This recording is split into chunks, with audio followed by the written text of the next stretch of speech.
Confidence.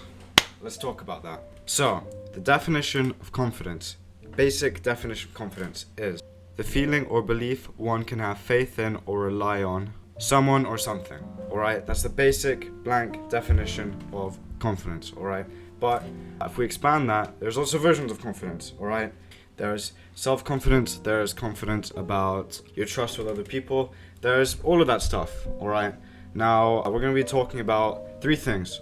What is confidence and different types of confidence? How do you get confidence? How important confidence is? How people become confident? And how to become more confident than you are now. That's what we'll talk about. So, with the definition of confidence in mind at the beginning, we know that if you're confident, you're sure about something, alright? So this can be applied to any situation, like if you were in poker and you're feeling a bit confident, you'll bet more or whatever, or you'll think you'll win. Or if you're in a social situation as well, you'll be more likely to ask out a girl, because if your self-esteem is high, then your confidence is likely to be high as well. But with the different types of confidence, it gets a little different, gets a little shaky, because there's loads of different types, right? And the main two that I'll mention, but I'll focus on one of them, is epistemic confidence and social confidence. Epistemic confidence is basically just the same definition that we gave, like it's a more generalized term of knowledge. But an example of this would be like, if you say, I'm 99% positive that you're lying, something like that.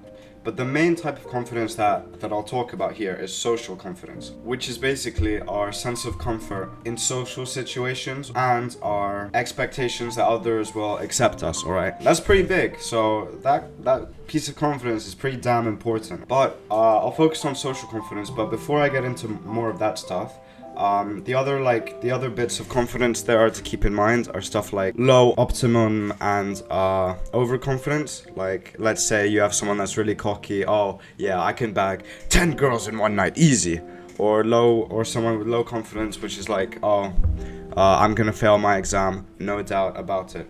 And the interesting thing about something like that is this kind of ties in with the Pygmalion effect, where you have our beliefs about ourselves first, then it goes to our actions towards others, then after that, their beliefs about us, and then finally, their actions towards us. And then it goes back to our beliefs about ourselves, and then it goes into a big loop. So what I'm saying is that confidence is down to a lot of extraneous variables, alright, stuff that we can't even control. And another two honorable mention about confidence is where it stands on the Maslow's hierarchy of needs. But yeah, with that in mind, those are the little blocks of confidence that we've talked about. Next topic.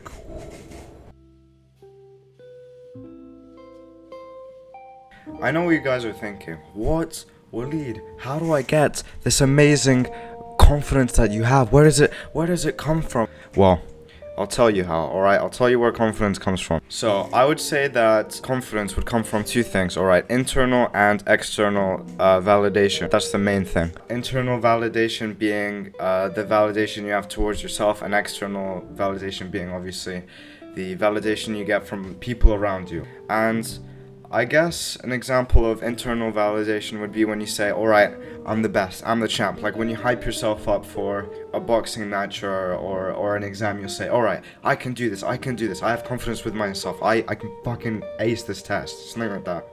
But then external validation is basically when you look for other people to give you validation. Like when people say, you can do this, bro. When you have people hyping you up. A big question that a lot of people are trying to figure out, or at least that I'm starting to see people think about is confidence in myself all I need? Like, I don't need other people to say, oh, you're great. All I need is myself. I don't care if people hate me or love me. I'm the best, I'm the king. And as long as I know that, I'm fine. Well, I think the issue with that is that you just can't live your whole life with no external validation whatsoever. I think you would kill yourself. That's the sad reality if you had no external validation. And my reason for thinking that is because they kind of go hand in hand, in the sense that you can't have internal validation without having external validation. Those are the things that cause confidence. Like if you were young and your parents loved you, respected you, kept, hyping you up, they made you feel valued, then that will play in your mind. Like you'll say, alright, I'm valued and appreciated, Yodi gang. But if you have a family that neglects you, they don't love you, they're never around, they make you feel really unimportant, then the reality is you probably won't have much internal validation towards yourself. And I guess the big issue with that is, does that mean that you can even control how confident you are? In the next few segments, how to get more confident, is that your choice? Also, if you see this video and you actually figure out, oh wow, I can get more confident by doing this or that, does that mean that you're just lucky that you stumbled upon this video or any of the other guys that teach something like this? Or does it not matter? Is it completely black pill? My parents didn't love me, I can never be confident. My parents loved me, I'm always going to be confident. Or no, it's just purely down to my biology. Well, I mean, if I'm being honest, I'd say it's 75% down to the way others treat you, especially when you're young. That's just the sad reality, alright? But I do think through just trial and error, you can change how confident you are, alright? Maybe not this video specifically, because I'm not a self-help guy, but no, you can get more confident. So yeah, a quick summary. There's internal and external validation. Those are the main components, I think, towards where confidence comes from. And it is mostly down to stuff that you can't control, alright? Like how others treat you. Even in primary school, if you're one of the unpopular kids, it's why, once again, this follows the loop I was talking about beforehand. It really sticks with you, and I guess it takes a lot of willpower and bravery for someone that wasn't confident to become confident. A lot. And you could say, oh, a nerdy kid could just do math all the time, alright? He's nerdy at first, and then he just becomes confident because he's actually recognized for his skill later on in his life. It's like, yeah, you're right, but I don't know if it's that simple. I don't know if it's not just a switch that you can flip, because then you have different types of validation, right? You have validation coming from the people that you love, that you care about, and validation from other people. There's a difference between the validation you get from a girlfriend or a boyfriend, for example, and the validation you get from someone who admires and respects your work. And I guess that can form different types of confidence, again, talking about that. And it's a bit sad, but I do think that confidence comes from stuff that you can't control, but you can also create confidence through yourself. TLDR, confidence comes from external sources, but there is a lot of confidence that can come from within.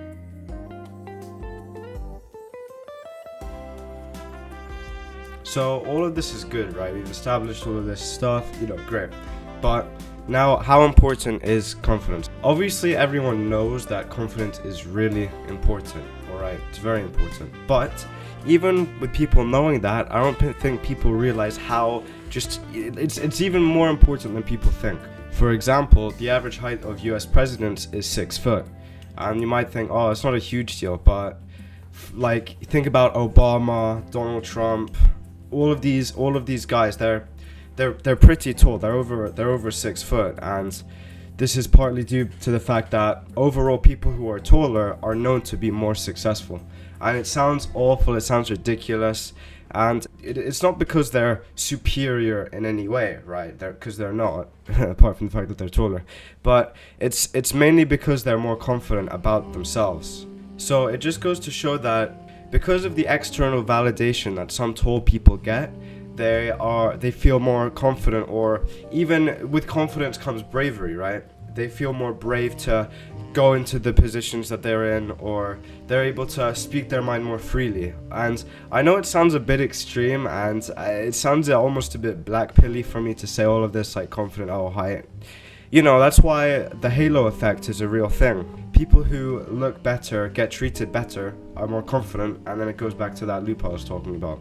And obviously everyone knows that romantically as well, confidence plays a huge role. Everyone says confidence is king. No matter how tall you are, no matter like this or that, being confident can help you with pretty much anything, because if people know that you're sure about something, then obviously overall I feel like people are willing to trust you more. Now obviously there's a limit to that, you can't be overconfident, but I still think it's very, very important. As long with the positive impact on confidence that it could give to you. If you're not confident at all, you stay insecure and just overall not confident about anything, whether it's epistemic or social, then that could have a big impact on your life. All right, that obviously everyone knows that is bad. If you're not confident in yourself, like with anything, that will destroy you, I guess. But I guess that's kind of, I wouldn't say it's what pessimists do, because pessimists are kind of, it's not solely wrapped around that. I feel like optimism and pessimism is kind of different to confidence. I bet there's a correlation between being optimistic and being confident, but I don't think they're directly, attached to each other. Because then you have realists as well, and I feel like realists might be even more confident than optimists at times. So yeah, the main guy from Dragon's Den, Peter Jones, he's 6'7". You have Mr. B, who is 6'3". These are tall guys. I'm only like 5'9" or so. I'm average height. This might be a stretch, but I feel like if you're passionate about something as well, you're more likely to be confident in what you're passionate about. And I don't know how to describe it, in the sense that regardless of how unconfident or confident or overconfident you are, if you're passionate about something, you're likely to be more confident about what you're passionate about, if that makes sense. Or maybe it's being confident is that gives you more opportunities to be passionate and try new things in the first place. But I don't have a doubt in my mind that like almost every successful person has a lot of confidence within themselves. Now obviously you could mention like stuff like models and bodybuilders who most of them probably have body dysmorphia, and they're probably very unconfident about themselves.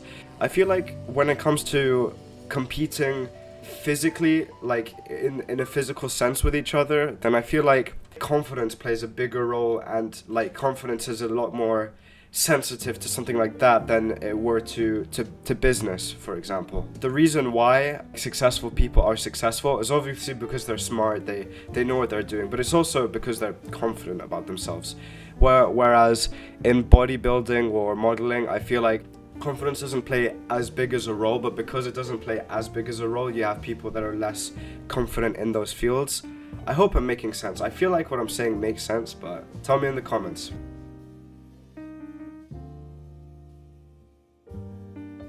So, in conclusion, how do you become confident? Because we know how important it is. So I traveled to Dubai on holiday, and I met people and I talked to them. Some of them used to live in Britain as well. I don't know why. Maybe it's just an easy pay to win thing, because obviously they're more wealthy in Dubai than in Britain, or at least the people that I hung out with. They surrounded themselves with confident people. There, for some reason in Dubai, there was this like a competitive kind of like thing towards everything. It wasn't so much that everyone was competing with each other, even though that's kind of what I imply when I say competitive. There was this attitude that these guys had. They were nice people, and I hope some of you are watching now. But there was this attitude that they had with each other that was like they were all trying to push each other to be better, to be the best they possibly can. They were helping each other, but at the same time they were trying to be better than everyone else, if that makes sense. And me being a very transparent person and going to them and like talking about they were open as well with their issues as well. And it was really interesting to see. And they were all very confident people, and because of that they had lots of girls. They were doing business things, and I'm pretty sure they had good grades. And it was just interesting to see how that compares to the mentality of confidence and all of that in Britain. And I would say it's just the fact that they surrounded themselves with all of these people who had the kind of same mentality and drive that they did. They all succeeded. Just being there for a week, I feel like I've become a lot more confident about myself, and just how I act in general. I feel a lot more confident about.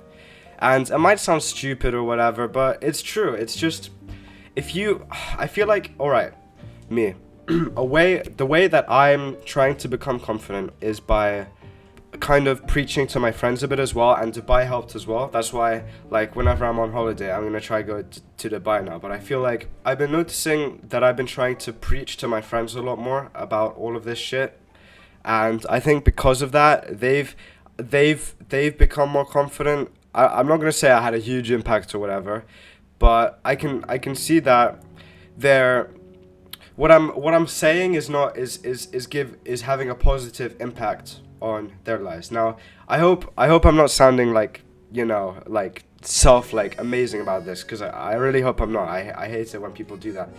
But I just feel like I feel like me personally, and I'm sure it works for a lot of other people, and people in Dubai, they were doing it to me. I'm sure it works for everyone.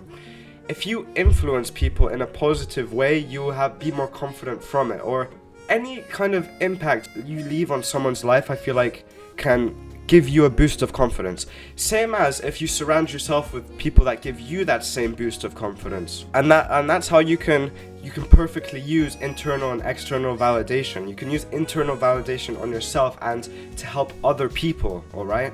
Because this goes the same with like revision techniques, or like, with anything, talking, or even like reading a book as well. If you speak instead of just regurgitating everything in your head, the stuff that you're saying is more effective. Like, for example, if I'm trying to revise philosophy, it's better if I teach it to my parents than if I just say it constantly or read it in a book, because that's the difference between passive learning and active learning. I think that's what it's called, but I don't know. I hope I'm not ranting. The point is, I feel like the best way to become confident with someone that might not be too confident, even someone that's overconfident, they can taper themselves down if they have a positive kind of support system, if that makes sense. Also, if you're open and you're okay with making mistakes, this is kind of a side point, but it's still important. If you're open to making mistakes and you hear people out and they hear you out, you will become more confident, because some people are insecure about even making mistakes. So yeah, talk to other people, surround yourself with people that are they don't already have to be confident, but mainly are willing to change, whether that's with anything, all right? Because that is, in my opinion, that is a good indicator of someone that is confident. Someone that is willing to change is someone that is willing to be confident. Now, obviously, you can be closed-minded about beliefs and stuff. I don't think that has as much of an effect as the previous stuff that I said was closed-mindedness versus open-mindedness. But it's more being open to willing to. I don't know how to describe it. I don't know. But yeah, I hope this was a better video than my usual videos. Trying something new. It takes ages. I need to be a bit more proactive in this, but it will get there. Thank you guys all for watching, and I'll see you in the next video. Bye.